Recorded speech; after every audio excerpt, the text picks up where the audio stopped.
Assalamualaikum warahmatullahi wabarakatuh. Halo semuanya, perkenalkan nama saya Anissa Septianingrum. Saya dari kelas 1 KPID. Pada kesempatan kali ini saya akan menjelaskan sedikit tentang komunikasi kelompok dan komunikasi organisasi. Oke, gak usah kelamaan, langsung aja kita mulai. Oke teman-teman, yang akan pertama kali kita bahas adalah komunikasi kelompok.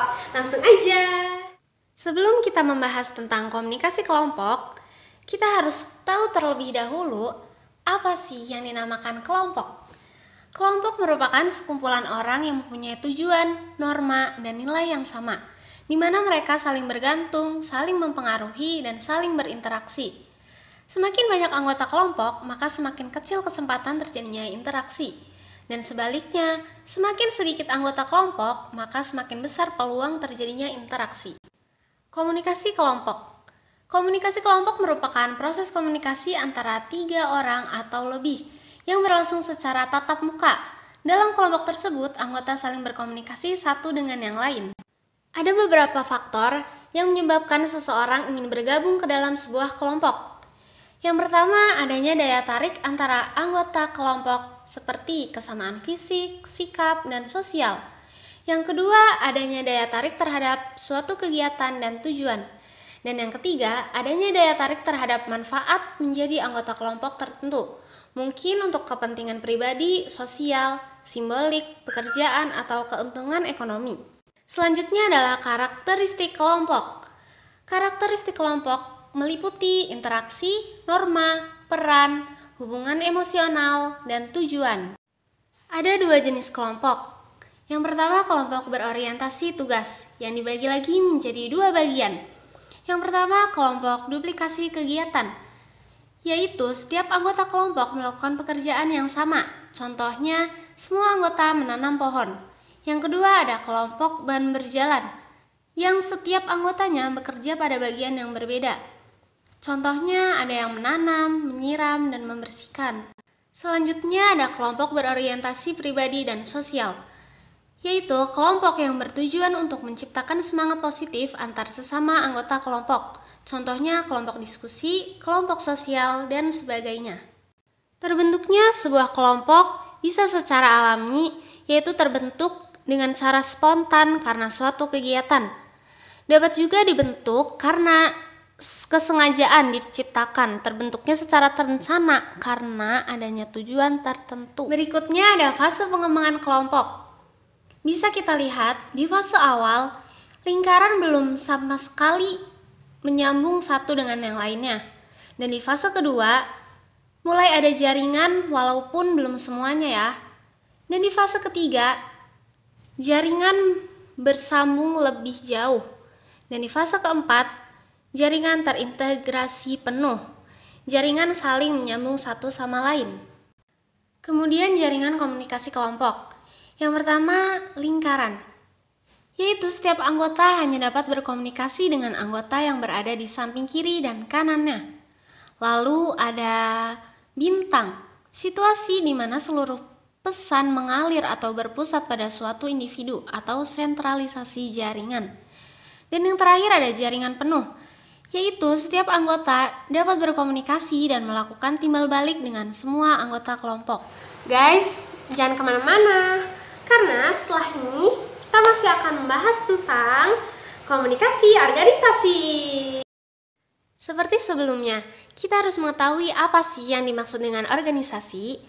Organisasi merupakan perkumpulan 2 orang atau lebih yang ingin bekerja sama secara sistematis dalam sebuah ikatan dengan tujuan yang sama.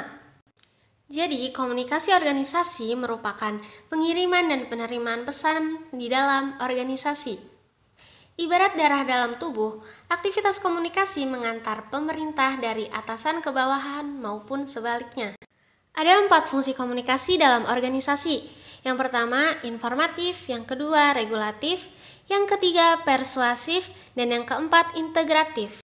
Yang dimaksud fungsi informatif adalah orang-orang dalam tataran manajemen membutuhkan informasi untuk membuat suatu kebijakan organisasi ataupun guna mengatasi konflik yang terjadi di dalam organisasi. Karyawan atau bawahan membutuhkan informasi tentang jaminan keamanan, jaminan sosial dan kesehatan, izin cuti, dan lain sebagainya. Kemudian fungsi regulatif adalah yang berkaitan dengan peraturan-peraturan yang berlaku dalam suatu organisasi. Bawahan membutuhkan kepastian peraturan-peraturan pekerjaan yang boleh dan yang tidak boleh dilaksanakan. Selanjutnya fungsi persuasif. Dalam mengatur suatu organisasi, kekuasaan tidak akan selalu membawa hasil yang diharapkan. Maka, banyak pemimpin yang lebih suka untuk mempersuasi bawahannya daripada memberi perintah. Selanjutnya, fungsi integratif. Setiap organisasi berusaha untuk menyatukan karyawan agar dapat menjalankan tugas dengan baik. Media integratif tersebut berupa newsletter, buletin, kegiatan dharma wisata, dan lain sebagainya. Nah, berikut ini aliran komunikasi organisasi. Yang pertama ke atas, ke bawah, dan lateral atau horizontal. Aliran ke bawah contohnya instruksi, arahan kerja, informasi kebijakan, dan prosedur kerja. Contoh aliran ke atas, feedback, saran, dan masukan. Contoh horizontal, antar individu yang setara. Berikutnya ada teori organisasi. Yang pertama, pendekatan klasik. Pendekatan ini menganggap organisasi harus menggunakan metode-metode ilmiah untuk meningkatkan produktivitas. Kemudian ada pendekatan hubungan antar manusia. Pandangan ini lebih sosial terhadap kehidupan bekerja. Kemudian ada pendekatan kultural. Pendekatan ini memandang organisasi dan para pekerjanya memiliki seperangkat nilai-nilai yang tujuannya sama. Nah, di dalam organisasi pasti ada konflik dong. Dan untuk mengelola konflik dalam organisasi sebagai berikut. Sebelumnya kita harus tahu pengertian konflik. Ya, konflik itu semacam adanya perbedaan, pertentangan, dan perselisihan. Sumber konflik atau penyebab terjadinya konflik itu apa aja? Bisa jadi karena komunikasi, yaitu salah pengertian bahasa, atau bisa jadi karena informasi yang disampaikan tidak lengkap. Lalu struktur, kekuasaan dan persaingan, atau juga dari pribadi, perbedaan pendapat, dan emosi. Nah, ini nih, mengelola konflik tuh gimana? Yang pertama, persaingan atau menang kalah. Pendekatan ini memastikan bahwa ada pihak yang memenangkan konflik dan ada juga yang kalah. Yang kedua, kolaborasi, menang-menang, yaitu penyelesaian masalah melalui kesepakatan bersama yang mengikat semua pihak yang bertikai.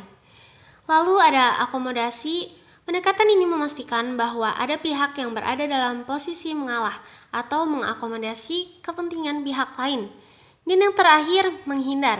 Pendekatan ini mengatasi konflik dengan menghindari konflik dan mengabaikan masalah yang timbul. Baiklah teman-teman, cukup sekian dari saya. Kurang lebihnya mohon dimaafkan. Wassalamualaikum warahmatullahi wabarakatuh.